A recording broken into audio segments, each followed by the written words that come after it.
Hello, ladies and gentlemen. It's the Historical Gamer once again, and today I'm returning to Strategic Command, a game made by Fury Software and published by Matrix and Slitherine Games.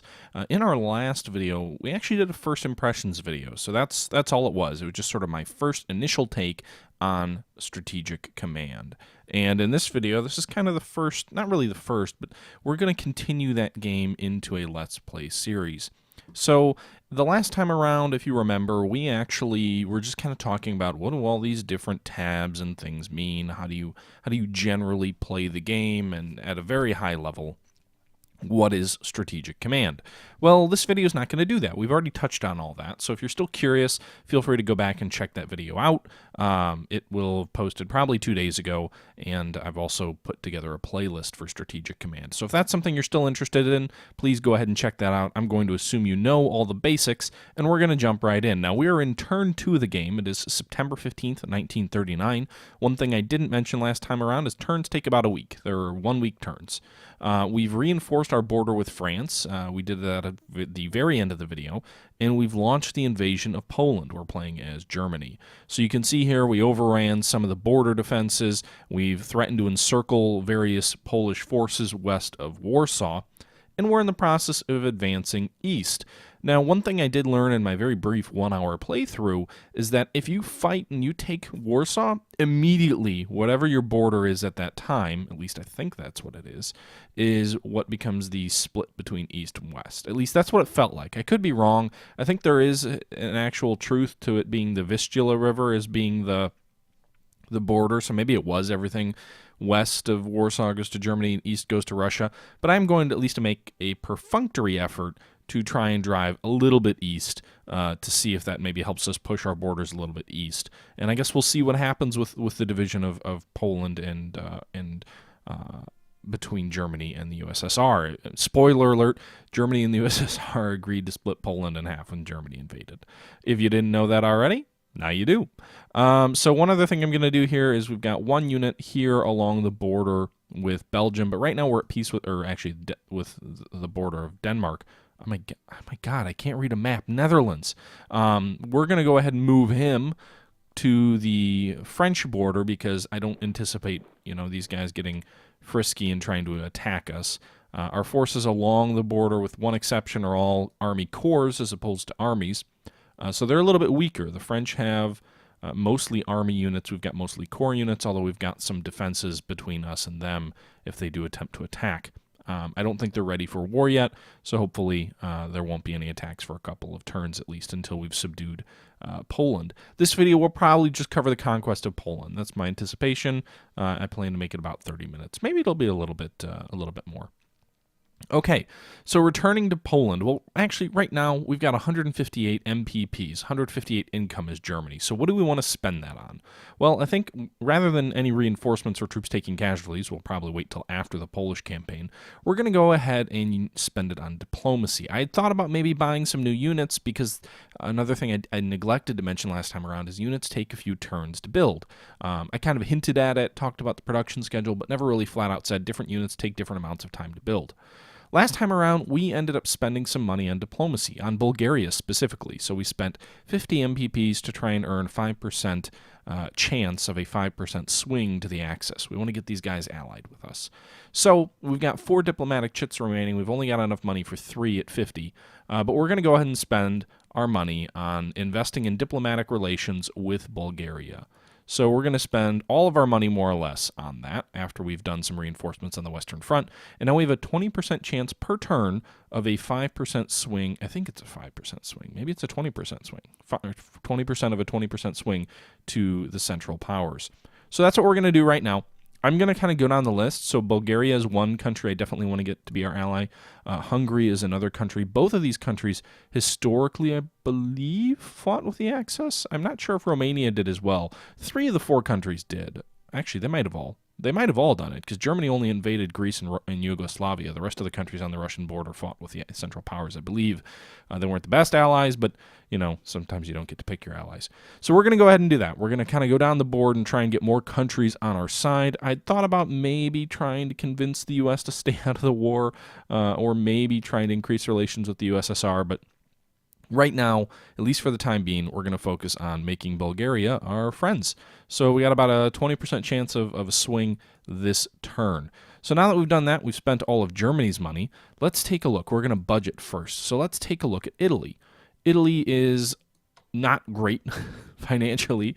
They get like 69 income per turn. They're not very wealthy. That's like a third of what Germany gets. But nonetheless, we're going to spend the money reinforcing the existing Italian troops. It doesn't make a whole lot of sense to build new Italian units if you can't get their existing units up to strength, in my opinion. So that's what we're going to do, and we've already spent all our money. So we've gotten this army corps, and we've gotten this army tank unit up to full strength. And now we've got some additional forces we need to get up to full strength before Italy's really ready to do much of anything. And there you go. Italy's money's used up. They're at 65% mobilization. They've got a nice navy. That's the one thing going for it. They've got the Gorizia heavy cruiser. They've got the Andrea Doria, the Gio Caesare, and the Conte il Cavour battleships, and then the Trieste heavy cruiser and the Pola heavy cruiser. Or at least it's in Pola. So that's their fleet. It's pretty strong. They've got another battleship, it looks like, in Taranto. And a light cruiser in Genoa. So they've got some strong naval forces. They're not at war right now. They've also got some submarines, but it'll certainly make the Allies' job in the Mediterranean difficult, as it was historically. A lot of people kind of take the Allied control of the Mediterranean for granted, and it really wasn't for quite a long time. So now that we've got that sorted, we've got Italy's meager resources spent, we're going to move some ships around. So right now you can see here we've got some submarines on the trade route between England and Canada. That's what this trade route is. We're going to go ahead and move stuff around, because one thing I've noticed, I've only played the game briefly, but the Allies sure do hawk their supply lines. If you get troops or ships along their supply routes, they're going to make an effort to stop you, and they will send large numbers of forces against you. So what we're actually going to do is we're going to go ahead and send this sub to this supply line, in the hope that, by moving him, he's less likely to be detected or less likely to be engaged. If they want to engage our battleship for staying in the same spot, they can, because it's a stronger ship. It's actually a cruiser, but it's a pocket battleship. They can do that. I'm okay with that. Meanwhile, we're also going to go ahead and let's change this guy's mode. So you can set submarines to hunt or to silent. If they're silent, I believe they're much less likely to be detected by the enemy, and they won't sink enemy ships. So we're going to go ahead and send our subs out to sea. It's going to take a while to get them astride the enemy's... I can't set mode after I move them. Along the enemy's supply lines, but that's what we're going to do. And I'm going to keep the battle fleet where it is at the moment, just in the interest of maintaining our battle fleet. I don't want to get all these guys sunk out at sea when I might need them if we decide to go after Norway. But the submarines are going to be less useful in any sort of Norway invasion, so we'll do that. And we'll leave the one battleship out at sea there, if only because, he's already there, and he can be effective. So that's what we're going to do. Naval forces are moving out to attempt to get into the North Atlantic. The other ships we have in the North Atlantic will continue harassing British convoys, and we will go from there.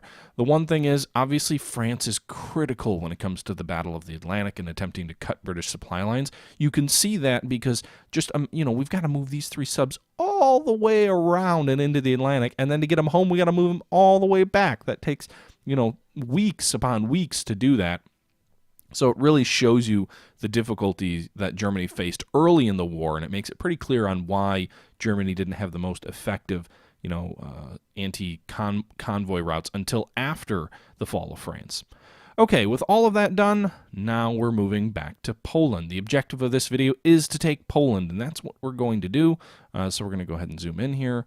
And we're going to go ahead and start our operations. So the first thing I'm going to do is use these Stukas against these infantry. These guys are dug in on a border fort, and I don't have super strong forces against them. So the more I can do to try and soften them up a bit before my infantry assaults, the better. So we'll go ahead and move this guy back in here, and we'll attack. One thing that would be nice is if I attacked these forts from behind, you would think I'd get some sort of bonus or something as terms of my effectiveness in attacking. But I don't.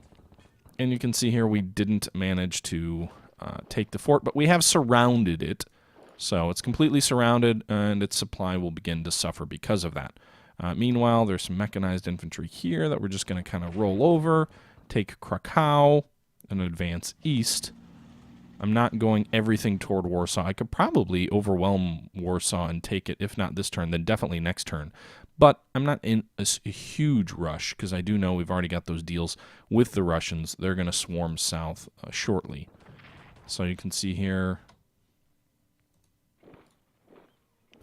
And let's send this army corps here. There you go. So the Silesian border defense is destroyed. You can see this little fortification there will disappear as a result of that victory, and that Polish force or unit is destroyed. We're going to go ahead and cut these Polish troops off here. We'll go ahead and should be able to destroy, basically no loss, these Polish horsemen as we start reducing this pocket of resistance. And you can see here there's enemy cavalry that are cut off. So reducing these pockets and these Polish troops now.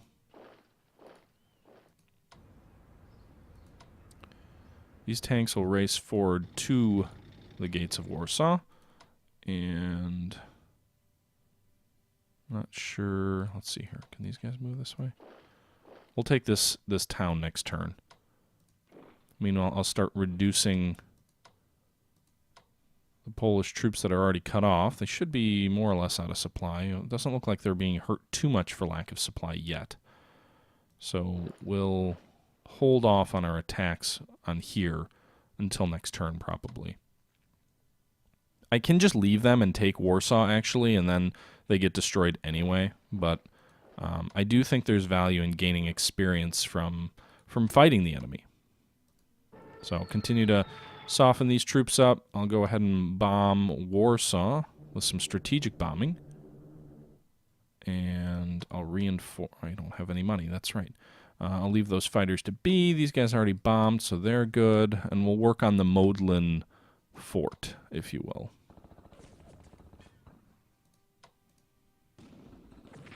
Damn it. The Poles are putting up a bigger defense than I had hoped. So I guess Warsaw might have been out of the question this turn anyway. But I'm working on this fort here that defends Warsaw to the north. And it looks like some units can actually attack multiple times. That's interesting. I didn't know that. Looks like some armor units can attack multiple times. So the Modlin garrison and the fort have been heavily damaged by the battle. You can see here that now it's got a little red marker, which I assume indicates it's less effective. And we close in on Warsaw. That's the toughest nugget. Warsaw itself isn't going to be a very difficult fight, but that will probably be for next turn. Actually, maybe the agreement is along the Vistula River. I need to look that up historically. I could be wrong there. But that may not benefit us to push east much further. Nonetheless, that pretty much does it for our turn, so we're going to go ahead and end our turn, and we'll see what evil, dastardly plans the Polish have. So the Red Army begins crossing the border into Poland as part of our agreement to split Poland. Polish morale plummets as news spreads that the Red Armies cross the border, as one would think. Our income, you can see here, 177 MPPs for the territory we've collected. I should really look at that and see how that differs once we conquer Poland. And then 21 from Sweden, 40 from Norway. These are from these trade routes of ours. Looks like 75% of our trade with Sweden is coming through, so there have been some disruptions with that. And Italy collects its standard 69 MPPs. There doesn't seem to be an upkeep cost for units once you build them, so there's no ongoing expense other than the fact that you need to pay to reinforce units, as far as I can tell.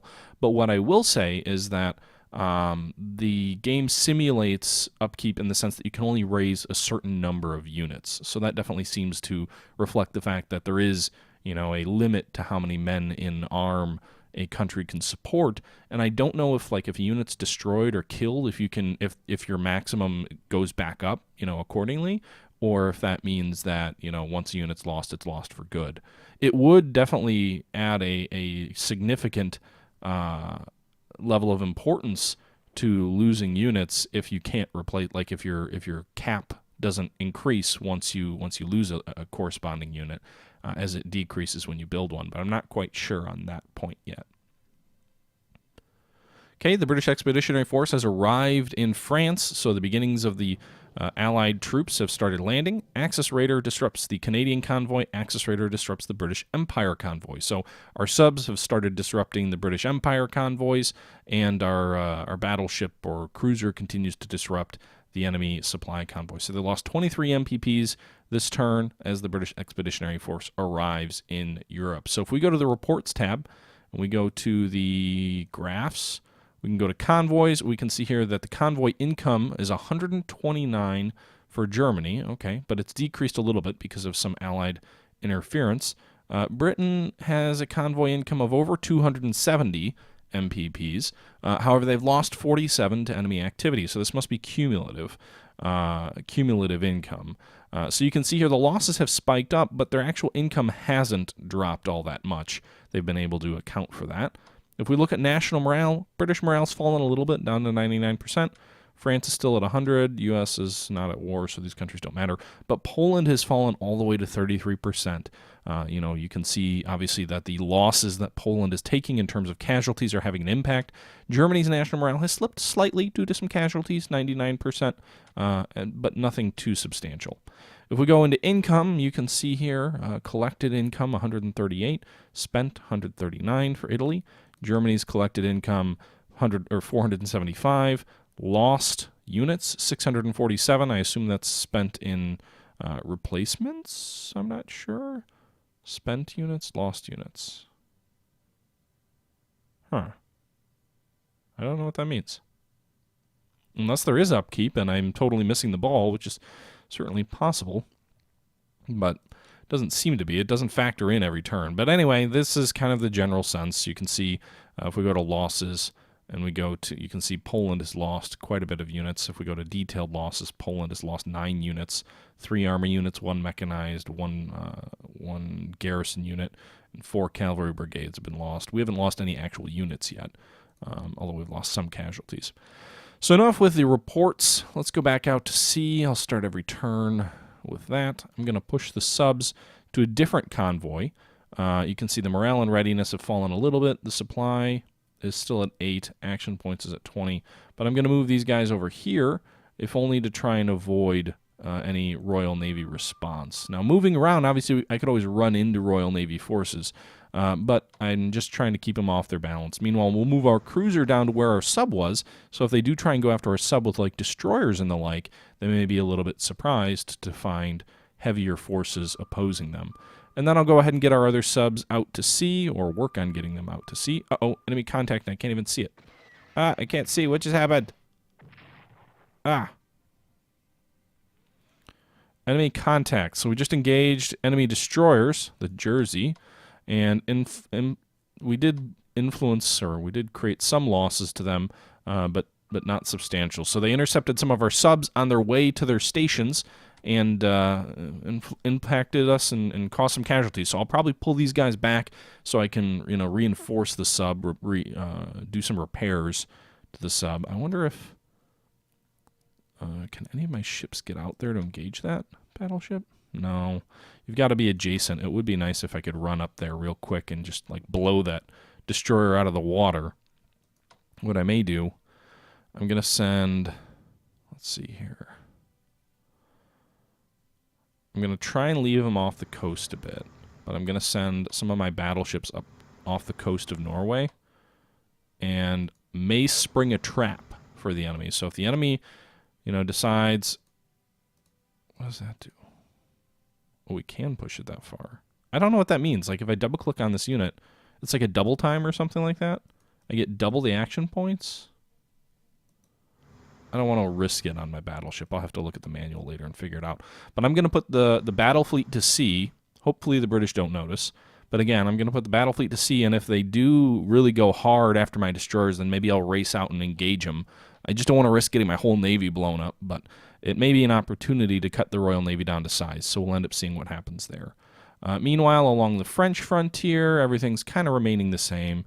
We'll move this corps into some defensive positions here south of Mainz. We can't reinforce them, but we will next turn. And then for Italy, we're going to move this armored unit to the border of France. Obviously, we're not going to war with France quite yet, but we're getting ready, if you will. We'll go ahead and reinforce our headquarters to max. And can we reinforce this army unit? Only slightly. So we're slowly getting our forces up to strength as Italy. We've got 2 full strength units on the border of France. I'd like more than that before Germany invades France, and then Italy can join in as well. Meanwhile, on diplomacy, did anything happen with Bulgaria? No. So we're spending, we have a lot of money that's being spent on Bulgaria, but we don't have any more. Oh, we've got 1 more diplomatic chip, so we can do that.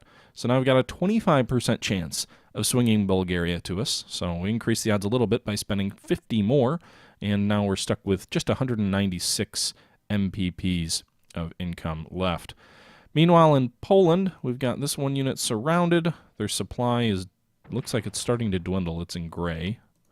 So we should be able to destroy them, and we do. We get a 250 national morale bonus for taking that enemy unit out. And we'll start advancing east. So we'll kind of test. We'll test out whether the Vistula is the hard eastern boundary. Move this army unit here. Destroy that garrison unit. And let's see here.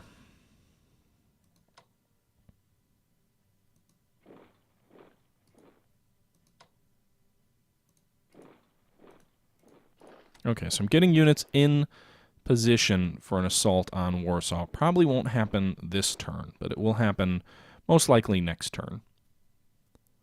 So we'll go ahead and work on reducing this pocket here. Give our air units some experience bombing helpless troops as they lose casualties, unfortunately. That Stuka unit's been hit kind of hard. It's down to 4 strength. God damn it, these Polish infantry are good. Pounding them, though.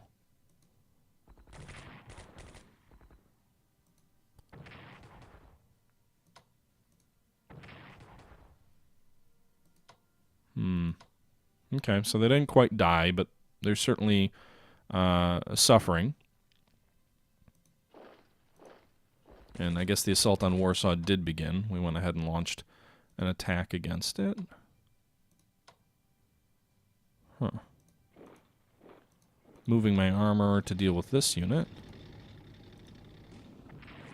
I wonder if we get to attack twice again. Yes, we do. Okay, so I think if you only use an armor unit a certain amount, you can attack multiple times. I wonder if that's what the double-click thing was with the ship as well. Like, you can attack maybe more than once with the ship if it's moved less than a certain amount. I guess, again, I'll have to look at the manual to really see, to really understand what that was trying to model.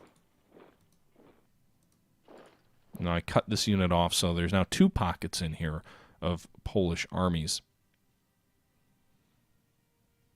Okay.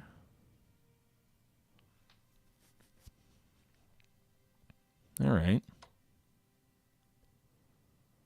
Move this army unit into the Polish rear, attack these Polish aircraft. The interesting thing is the Polish do have an air force, but other than that 1 interception raid that flew, we haven't seen it.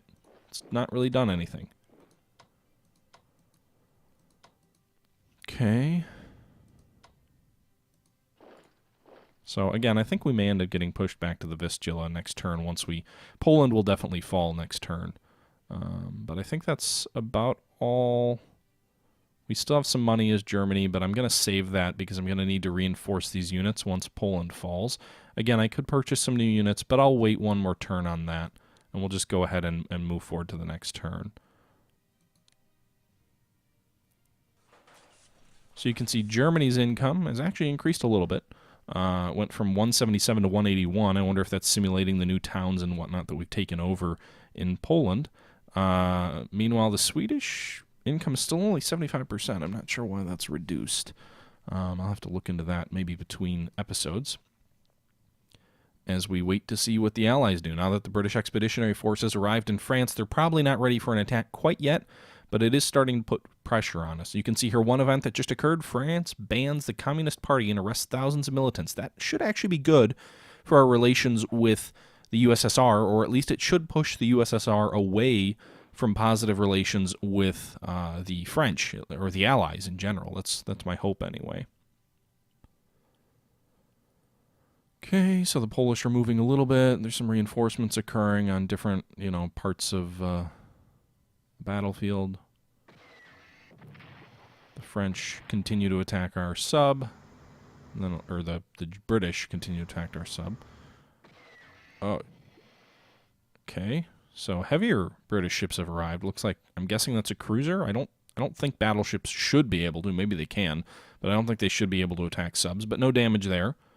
We'll see if the British send any more of their fleet out. If it becomes too large a portion of their fleet, I don't want to risk too much of my navy against them. But it would be nice to have just kind of an isolated victory. Oh, they pulled out. No, another one. No, wait, that's the destroyer that just engaged us. British national morale is boosted by the decisive action to occupy the Irish ports. The Irish Prime Minister, Naval, protests against the Irish ports. The British occupation of Irish ports causes some anger in the U.S. So basically, the British have fortified Irish ports along the Irish Channel. And I'm not sure, I'm assuming this is to protect vital British shipping that's coming through this channel because Ireland's neutral, but I don't know quite exactly what that means in terms of, I guess I need to research that a bit more. It sounds like the British probably sent some naval, Marines in to seize these ports from Ireland. You can see a lot of activity this turn on the diplomatic front. France banned the Communist Party. British morale went up because they decided to take these ports. Irish morale went down, or, they became angry. It also caused some anger in the U.S. because obviously there's a lot of Irish immigrants in the U.S., and then the Royal Navy occupied Irish ports. So that's one of those decisions we mentioned in the last video where sometimes you get little pop-ups and you have to make choices about what you're going to do, and that probably is one of them. Meanwhile, if we look here, I guess I can't see, but we did continue to impact British trade with our ships. So we're moving the sub down a little bit further down the coast. We'll move the battleship as well. I'm hoping my ship can still get back to Germany. I'm not sure how much supply is required to get there. These guys have used almost no supplies, so it doesn't look like supply is necessary to sail. As we move our subs that way, we'll go ahead and pull these guys back to Germany. And I guess the question is, do I want to engage these Royal Navy destroyers? Uses a lot of our action points. I'm risking one of our battleships here by this engagement, but then it does look like we have enough action points to pull it back a bit.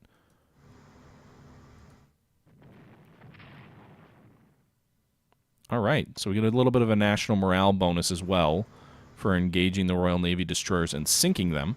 That should hopefully make our life a little bit easier. I'm sure one destroyer flotilla being sunk won't do a ton, but a slight victory, a national morale victory. We won a small little engagement in the North Sea, so this sub definitely did its job by drawing out the British fleet, and we destroyed some of its navy. So that's kind of our naval action at this point.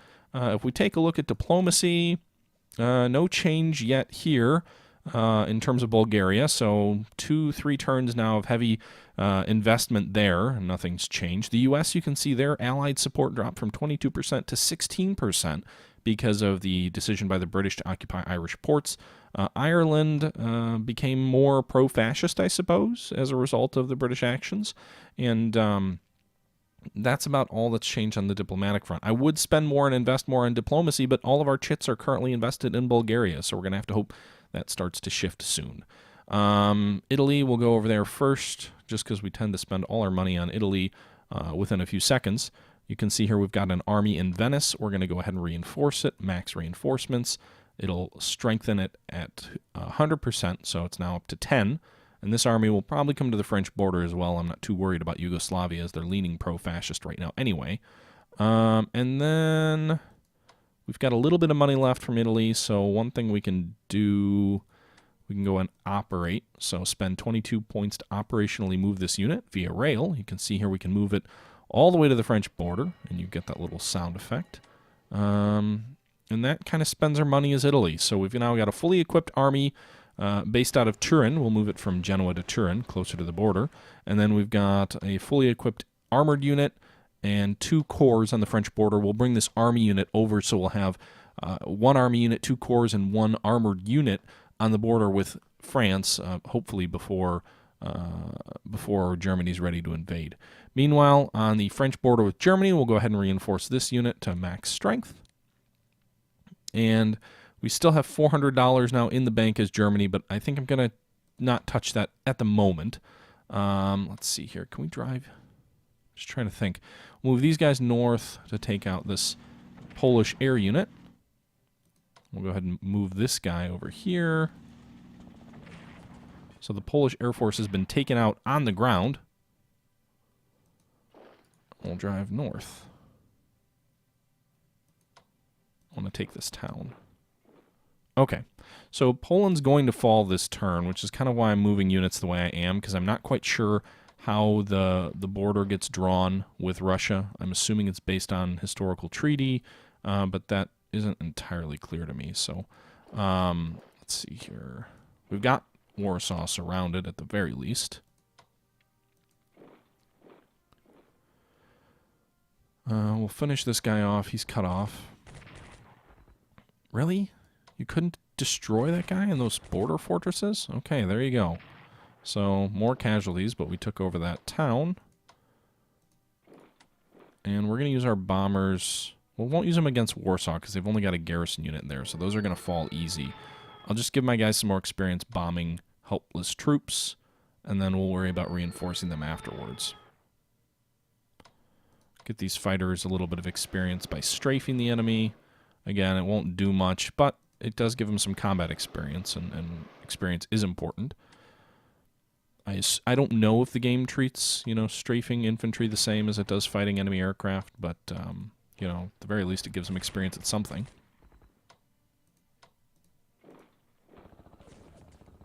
There you go. So we just destroyed that Polish unit.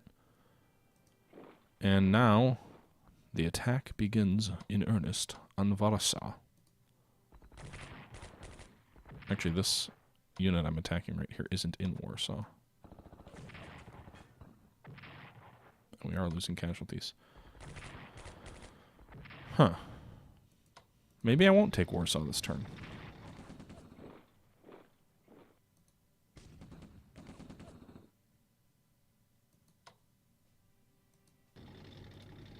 Okay, so we just finished him off.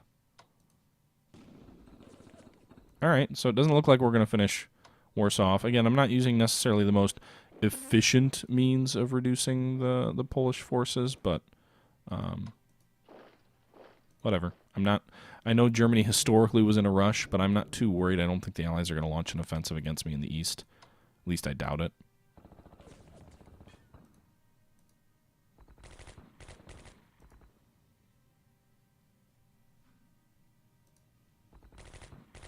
Any 0-0 I'm okay with, again, because you're getting combat experience and you're not losing any casualties, which is good in my book.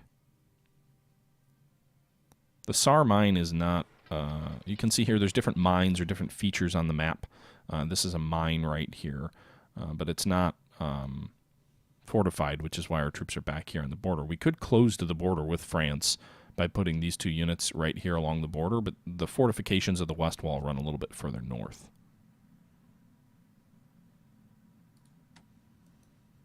Okay. So Warsaw's cut off. And I've spent a little bit of effort driving east in Poland. I'm surprised we don't see any Russian units. You would think they would have been advancing west to meet us.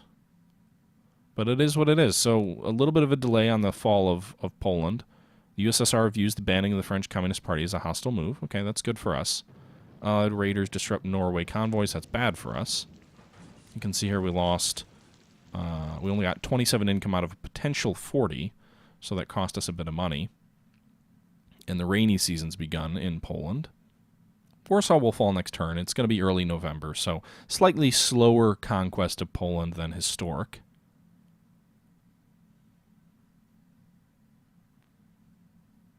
And you can see here the French are still busy building up their forces on the border, so they're not ready to attack because these guys, you know, when France mobilized, she wasn't ready for war, and her troops along the border were not at full strength either, so they were really in no position to attack across the border against Germany, and we're benefiting from that. This video is going a little bit long, but I anticipate taking Poland in the very next turn, so even though it's going to be about 40 minutes, we'll let it run its course.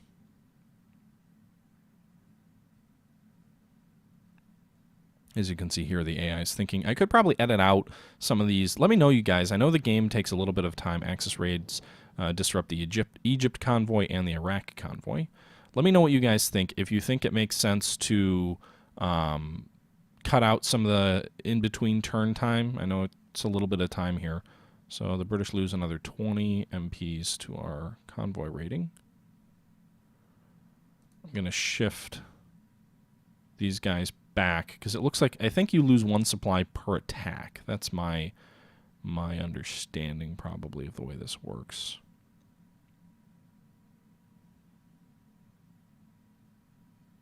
Kind of curious what happens if we meet them here, but that's way too close to the British coast. Probably air attacks could hit us from there.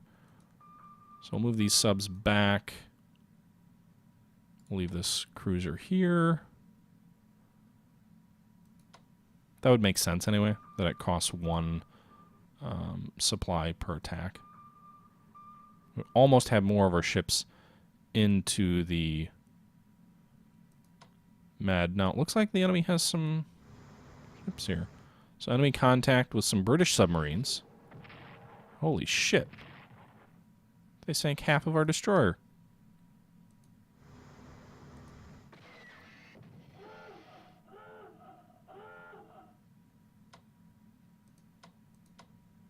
Damn. Alright. I don't know if I should leave those destroyers out without any support. Gonna build that guy back up. I think we'll send our battleships. I don't like the idea of sending them this far north, but I don't want our subs to get hit either. Or I don't want to hang this destroyer out to dry. So I'm risking my whole navy to not do that.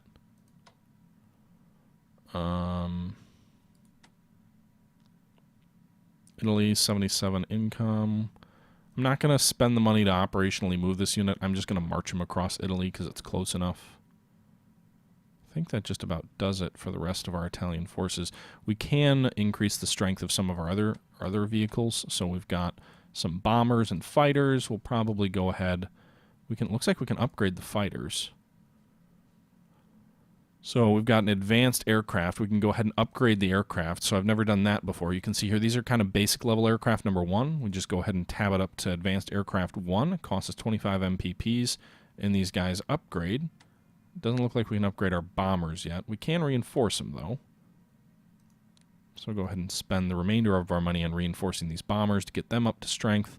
And there's Italy's money again. Now, if we go to diplomacy, we can see here Bulgaria still hasn't budged. Come on, guys. They still haven't budged to our side yet. Hopefully they will shortly. And we're just going to go ahead and finish Poland off right now. So Germany's got a bit of money. We'll probably wait to spend that till the next video. And we will unleash the might of the Luftwaffe against Warsaw. Doesn't seem to be doing much to the Warsaw garrison. But whatever.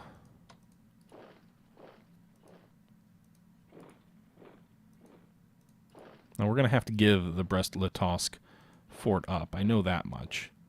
But we'll see how much ground I'm taking now that we'll have to withdraw from.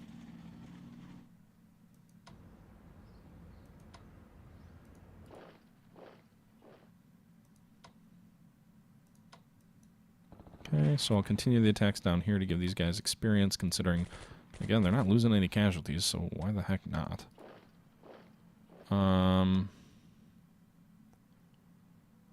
And then I guess at this point we're just ready to finish off the garrison and take Poland.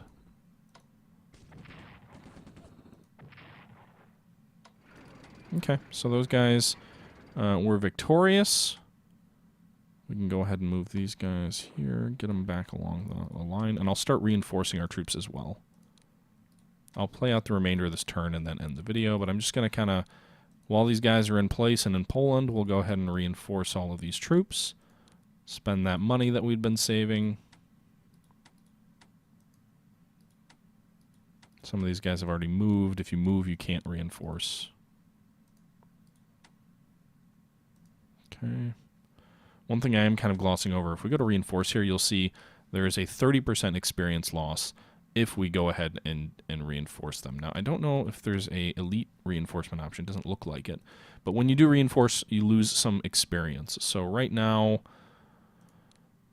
I'm not really sure how much experience these guys have. It doesn't really tell me. If I right-click and go to properties, let's see here. Yeah, I don't see any experience information, which is interesting, but we'll go ahead and reinforce them anyway, as a 30% experience loss isn't telling me why it's a bad thing.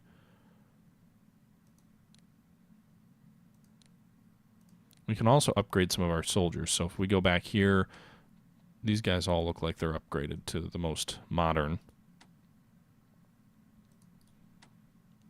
Oh, these guys aren't. So go ahead and upgrade this core. You can see right now their infantry weapon, their mobility is 0, their infantry weapon is 0. So if we go ahead and do this, spend 60 MPPs, and we give them some trucks or something. We also give them better infantry weapons, so they'll be more effective fighters in the future.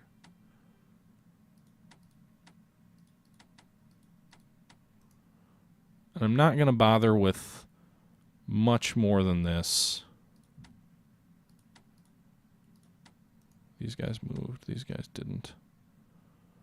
So our bombers lost quite a bit, which means the experience loss is going to hurt them the most. You can see this one starts to look like it's getting filled in, so there's some experience there. But again, the game doesn't do a very good job of communicating to me how much they have.